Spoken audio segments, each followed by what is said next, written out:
Available now. Link below. Tonight we delve into a story that's more gripping than any political thriller. At the heart of this saga is Fani Willis, a name that's become synonymous with controversy and scandal. This isn't just about the headlines, it's about the very fabric of our justice system being put to the test. Willis, in a defiant stand, revealed more than just her preference for Grey Goose over wine. She laid bare a tangled web of money, power, and personal relationships that has everyone asking, where does the truth lie? From the courtroom to the court of public opinion, the stakes couldn't be higher. And as the layers unfold, one thing becomes clear. You don't want to miss our final thought on this. It's not just a summary, it's the key to understanding why this case could redefine justice and integrity in our republic. Stay with us for a special report you can't afford to ignore. Folks, before we dive into our special report, a quick note on something crucial. Just like the surprising revelations in today's story, the financial markets can be unpredictable, leaving you wondering about the stability of your future. That's where our trusted partners at Patriot Gold Group comes in. In a world where certainty is a rarity, investing in gold offers a steadfast safeguard for your retirement. Don't wait for the next big shakeup. Call 888-857-9437 now for a free investor guide. Protect your future the same way we strive to protect the truth. Mention Next News for the best-in-class service. Remember, it's not just about weathering the storm, it's about being prepared before it hits.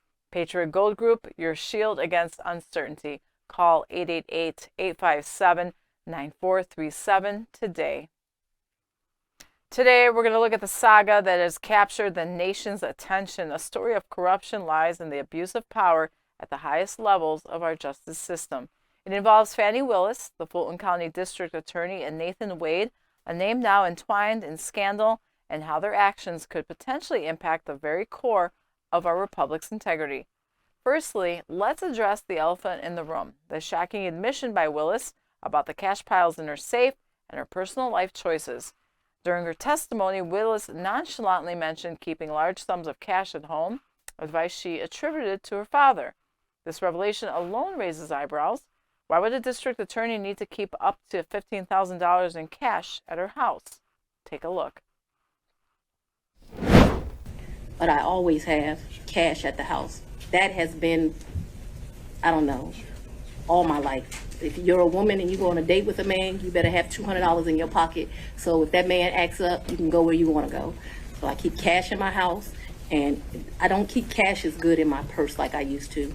'Cause I don't go on many dates, but when you go on a date, you should have cash in your pocket. So my question was, where did that cash originally come from, if it didn't come out of the bank? Cash is fungible. I've had cash for years in my house. So for me to tell you the source of when it comes from, when you go to Publix and you buy something, you get $50, you throw it in there. It's been my whole life. When I took out a large amount of money on my first campaign, I kept some of the cash of that. Like, to tell you, I just have cash in my house. I don't have as much today as I would normally have, but I'm building back up now. So you just put money in. It's a very good practice. I would advise it to all women. So you can't identify when you came into this cash or where the cash came from? I didn't say I couldn't identify it. No, nobody gives me anything. I am sure that the source of the money is always the work, sweat, and tears of me. What you asked me for is, when did the money go in there? What I am trying to tell you is, so I got divorced in 2005 from my husband. No, it's important. You said, where did the money come from? And I need to tell you where the money came from. And so for many years, I have kept money in my house. That money in my worst days has probably only been $500 or $1,000. At my best days, I probably had $15,000 in my house cash. At all times, there's going to be cash in my house or wherever I'm laying my head.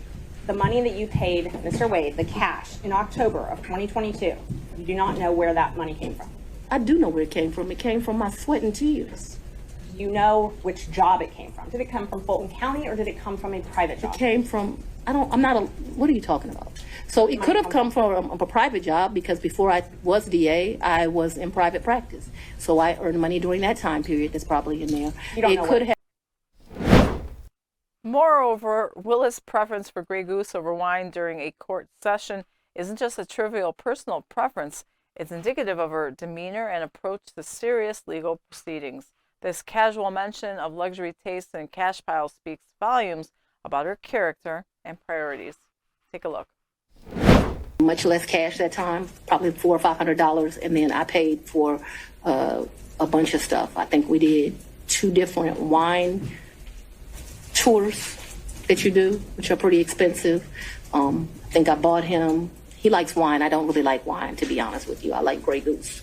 I bought him a bottle of wine while we were there, and the sippings that you do. I can't remember how many, like 4 or 5 different places you go. I remember we went to this place that they do pairings. That was the most expensive thing that I think that we did while we were there. So they would pair, champagne, chocolate, and caviar. It was a 3, and it was like 3 different things: Sweden, Russia, someplace else. I'll make that up. But that was the most expensive thing we did that trip, and I paid for that. You pay cash for us doing that? Mm-hmm. Yeah, I think Nathan Wade's testimony further complicates this twisted narrative. He confirmed that Willis reimbursed him in cash for several lavish vacations charged to his corporate card. This arrangement between Willis and Wade not only raises ethical questions, but also legal ones, considering the lack of transparency and potential for financial misconduct. Take another look. All I needed. You said in the affidavit that you roughly shared travel, though, correct? Yes, ma'am. Okay. So this roughly sharing travel, you're saying she reimbursed you? She did. And where did you deposit the money she reimbursed you? Oh, it was cash. She didn't give me any checks. So she paid you cash for her share of all these vacations? Mr. Schaefer, you'll step out if you do that again. Yes, ma'am. Okay. And so all of the vacations that she took, she paid you cash for? Yes, ma'am. And you purchased all of these vacations on your business credit card, correct? Yes, ma'am. Okay. And you included those in deductions on your taxes, correct? No, ma'am. No, you did not. In a staggering display of hypocrisy, Willis, who campaigned on a platform of integrity and ethics, now finds herself entangled in allegations that undermine her own standards. Remember her words. Take a look. Because they deserve a DA that won't have sex with his employees. Because they deserve a DA that won't put money in their own pocket when it should go to benefit children. Her outburst in court, "I am not a hostile witness," juxtaposed with her defiant and uncooperative demeanor, only adds to the growing list of concerns about her fitness for office and the fairness of proceedings she oversees. Take another look. Point where Ms. Willis should be treated also in this situation. I think we have. I very much want to be here, so I'm not a hostile witness. I very much want to be Not here. so much that you're hostile, Ms. Willis, it'd be an adverse witness. Your interests are opposed to Ms. Merchant's. Thank you. Merchant's interests are contrary to democracy, Your Honor, not to mine. Wade's grilling by Trump's attorney over their intimate relationship and the timing of it cast a long shadow of the credibility of the prosecution. Wade's attempt to downplay the relationship and the convoluted explanations about their financial dealings only deepened the suspicion of impropriety. The core of this scandal isn't just about personal failings or the questionable ethics of Willis and Wade. It's about the potential political persecution of Donald Trump, leveraging the justice system against a political opponent. This isn't just a breach of ethical standards, it's a threat to the fundamental principles of our republic. Take a look. So in 2023, December, you said you didn't have any receipts. I do not have any receipts. I did not have any receipts. But you did travel with Ms. Willis in 2023, correct? I did. And you traveled with her in 2022, correct? I did. And you traveled with her in 2021, correct? No. So you only traveled with her in 2022 and 2023? 2022 and 2023 is what I recall. That's what you recall? Yes. Okay. So you just don't remember if you traveled with her in 2021? 2022 and 2023 is what I recall. Is what you recall. My question is, did you travel with her in 2021? I'm not recalling any travel in 2021. So it's not yes or no, you just don't remember? I'm not recalling any travel in 2021. So you did not travel with her in 2021. No, but this has been covered. Let's keep going. Thank you. CNN, often criticized for its liberal bias, surprisingly acknowledged Willis as a good witness. This admission, coming from a network with no love lost for Trump, underscores the gravity of Willis's testimony and its implications. Take a look. I think you lied right here. No. This is the truth, Judge, And this it is a lie. It is a lie. How do you think that? I think she was a good witness. I mean, I think if for the purposes that she was on the stand for, she actually, I thought, demolished the case against her. You know, some people will simply not believe that some people don't have that much cash around, but, you know, some people do.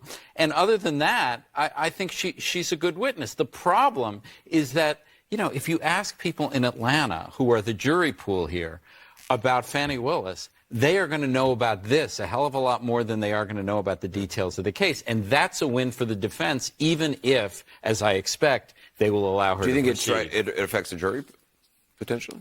It might. I mean, but in a sense, politically, she may have felt that she needed to show her outrage. I mean, I think that was genuine outrage, but I think politically she was defending her integrity. In terms of how it plays with the judge, who's ultimately the one who's making the decision on this narrow issue of disqualification, I'm not sure how it played. I mean, he seemed like he was actually getting a little bit impatient with her at times, and I believe he called a recess shortly after that clip you played, where basically things were just getting a little too hot. And he said, we're going to take a recess, and he reminded everybody that they are professionals, right, including the witness and the lawyers. They're lawyers, and that they should treat one another essentially as professionals and not step on one another's speech. So I think that there were times where the judge was losing patience with how long her answers were going on and how non-responsive they were. So in terms of his decision here, I'm not sure ultimately if it was to her benefit.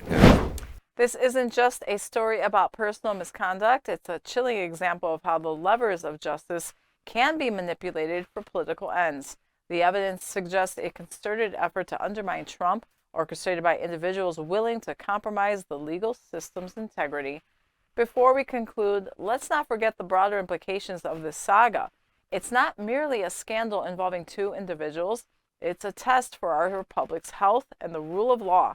The actions of Willis and Wade, as exposed through their own testimony and the probing questions of Trump's legal team, paint a picture of a justice system at risk of being weaponized against political adversaries. As we navigate these troubled waters, it's crucial to remain vigilant and demand accountability from those entrusted with upholding the law. The integrity of our legal system, the fairness of our political processes, and the very fabric of our republic depends on it. Now, as we wrap up our coverage of this unfolding drama, a reminder of the stakes involved. This isn't just about the fate of two individuals caught in a web of lies and ethical breaches. It's about the safeguarding of our democratic principles and ensuring that justice, not political vendetta, guides our legal system.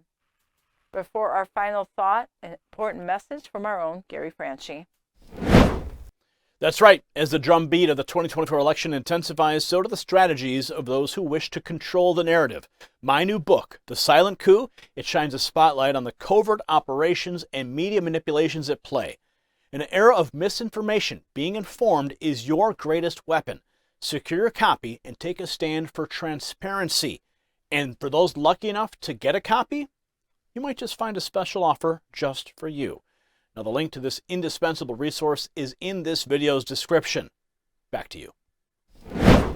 Thanks for that, Gary. Make sure you tap the link in the description to secure Gary's new book, The Silent Coup. And now for our final thought.